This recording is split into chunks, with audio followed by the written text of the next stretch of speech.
sometimes people take half-truth and put them together, and then it creates a misdirection or a diversion.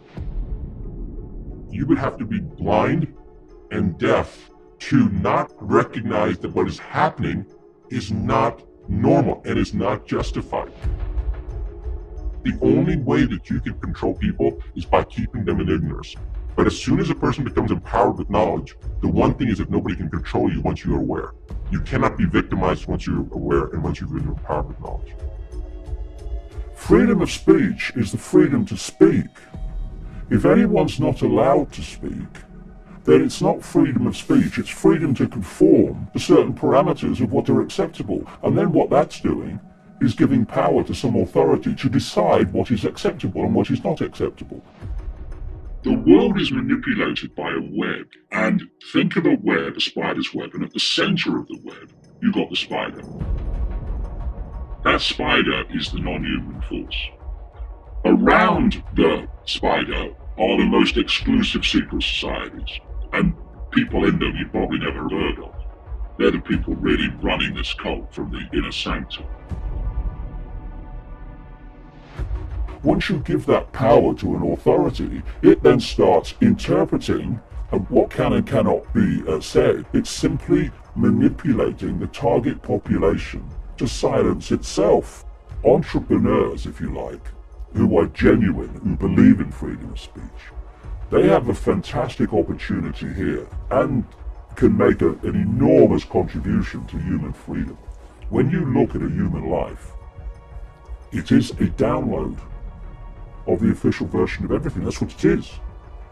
This is why vast numbers of people have no other filter for their view of reality, self, world events, than the information they receive from the mainstream media and mainstream everything.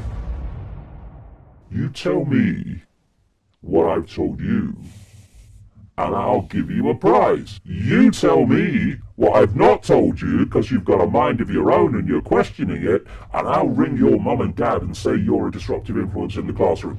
We keep each other in line by ridicule and condemnation for the crime of being different or questioning the norm. And how has anything ever moved forward in the entirety of human history, ironically? People questioning the norm. Because if you don't question the norm, you go into an eddy or vortex and you go round and round and round and nothing moves on and nothing expands. But that's the idea. You cannot control a population of critical thinking, free-thinking people, questioning people, in the way that you can control a population that just accepts, like a sponge, the official version of everything. When you go through the level of ridicule, one of two things happens. Either it destroys you and you withdraw from the world, or you let go of the prison that most people live in, which is the fear of what other people think. Most people are not living their lives. They're not living who they are.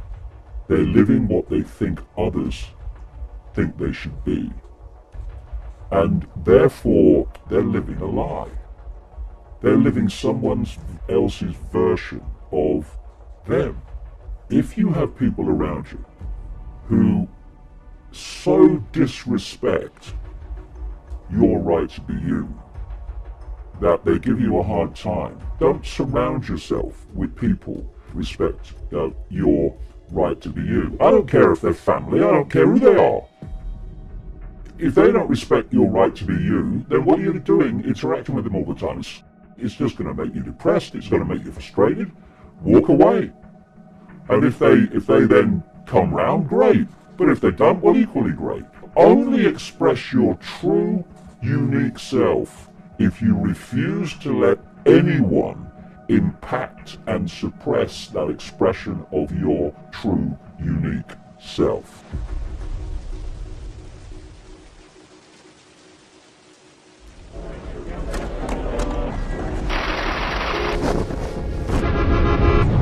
The world was not run by the forces that we thought it was run by. If you think of a pyramid, at the top of the pyramid you've got a tiny few people, which we now have a name for, the 1%. And if you look at how a handful of people now have the same wealth as the poorest half of the population, you can see the 1% ain't killing it. At the bottom of this pyramid is pretty much the rest of humanity in deprivation, and this is the word, in dependency of the 1%, because they don't have independent income. And between the 1% and the rest of the population, pretty much, is designed to be a vicious police military state to impose the will of the 1% upon the population and to stop the population rebelling against the 1%. And just to finish the point, this pyramid structure, the Hunger Games Society, again, has been saying it for so long, is designed to be run not by elected politicians, but by technocrats. Around the year 2030, humans will start to have their brains connected to AI. Now, if you look at that, mate, and then you look at the consequences of current events, then you can see that that Hunger Games society is vastly closer now than it was only weeks ago when this whole virus hysteria began. If you said to people, when you look through your eyes, can you see everything that exists in the space you're looking at? What are they going to say? They're going to say yes, but they can't. What we call the world is a ridiculously narrow band of frequency called visible light and the electromagnetic spectrum. And according to mainstream science, the electromagnetic spectrum and visible light, which is the only world reality that we can see, is a smear of the electromagnetic spectrum. That spectrum, never mind visible light, represents about 0.005% of what exists in the universe. So we don't live in a world. We live in a band of frequency which our body brain can decode into a reality, a holographic reality.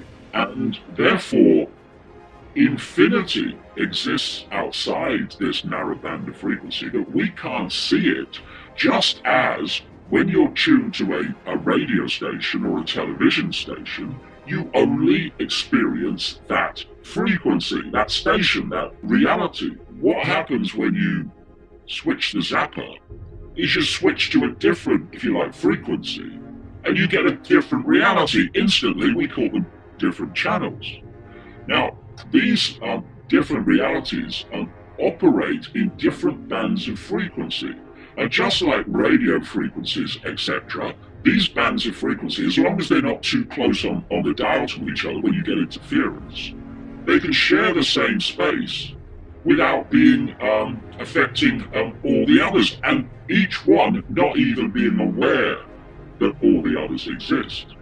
So we are basically experiencing a holographic television channel, which we call the world. And outside of that, all the other realities of infinite reality. And only when these realities get close on the dial do you get interference. And one of those areas of interference is what we call ghosts and paranormal things and such like. They can expand their frequency range that they can connect with beyond the normal range of human frequency. And they can tap in to frequencies that are outside of the normal human range, and you can pick up information from outside there that's not available here. Anybody can do it. It's just that this cult don't want us to do it, and that's why we're constantly pressured to perceive the world only through the five senses, which means only through this narrow band of frequency called visible light. To understand what is going on, we have to have some understanding of the nature of reality.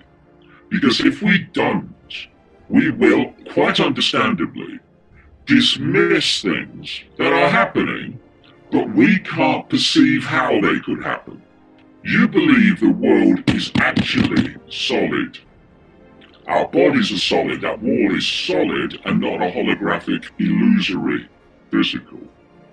Then if the world is solid, then people moving between different shapes, what they call shapeshifting, is impossible. You can't shapeshift solidity, it's ridiculous.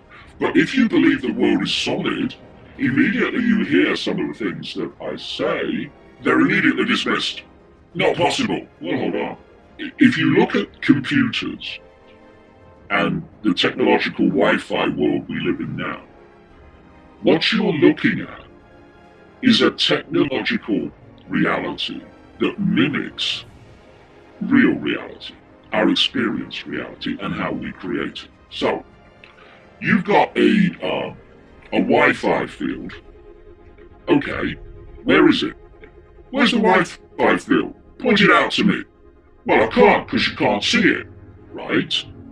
Now, if you didn't know about computers, and I said to you, there is a field of information that we're living in, like a sea, people would say, well, where is it? I can't see it. Therefore, it can't exist. But because people know about computers, you say, you know, there's a field of information, and you can decode, oh yeah, I know about that Wi-Fi, that's right. And the only difference between that's rubbish, mate, and oh yeah, I know about that, is knowledge.